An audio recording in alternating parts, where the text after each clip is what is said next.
நான் வந்து director SA. Chandrasekhar சார்கிட்ட அசிஸ்டண்டாக இருந்தேன். அப்போ அசிஸ்டண்டாக இருக்கும்போது இவர் விஜயகாந்த் சார் படமாக தானே சந்திரசேகர் சார் எடுத்தார். அதனால் அதில் ஒர்க் பண்ணும்போது அவருக்கு அசிஸ்டன்ட் டைரக்டராக அசோசியேட்டாக என்னை பார்த்துக்கிட்டே இருப்பார். நான் அவருக்கு வந்து நடிப்பு சொல்லி தர்றதோ என்னுடைய பழகிற விதம் இதெல்லாம் அவருக்கு வந்து பிடிச்சது. என் மேலே ஒரு நம்பிக்கையும் இருந்தது.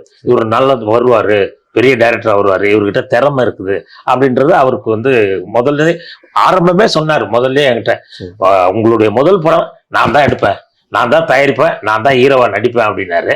அதே மாதிரி அமைஞ்சது. அது இல்லாமல் வெளியே இருக்கிறவங்களுக்கும் என்னன்னா வெளி தயாரிப்பாளருக்கும் இந்த தகவல் வந்து போச்சு. இப்போ ஜாக்பாட் சீனிவாசன் சார் வந்து அப்போ அவர் தான் முதல்ல என்கிட்ட வந்து இதை சொன்னார். சார் நீங்கள் டைரக்ஷன் பண்ணால் கேப்டன் வந்து காட்சி தரேன்னு சொல்கிறாரு, விஜயகாந்த் சார் வந்து ஹீரோவை நடிக்கிறேன்றாரு. அப்படியே அப்போதான் எனக்கே தெரிஞ்சது இப்படி ஒரு தகவல் இருக்குதா அப்படின்ட்டு. நான் அப்படியே அங்கே அப்படின்னேன். ஆமாம் சார் வாங்க, எங்கே இருக்காரு விஜயகாந்த் சார்? நான் சொன்னேன் ஏவிஎம்ல தான் இருக்காருங்க, வாங்க போகலாம் அப்படின்னேன். அப்புறம் அங்கே போனோன்னா அதான் சொன்னார். ஆமாப்பா நீ டைரக்ஷன் பண்ணால் நான் ஹீரோப்பா, அது வெளியால் இருக்கட்டும் யாரா இருக்கட்டும், ஆனா உன்னுடைய முதல் படத்தில் நான் தான் ஹீரோ அப்படின்னாரு. அதுக்கேற்ற அப்புறம் அது கொஞ்சம் சரியா வரல. அதனால அவரே என்ன பண்ணார், நானே தயாரிக்கிறேன்ப்பா அப்படின்னு அவரே தயாரிச்சு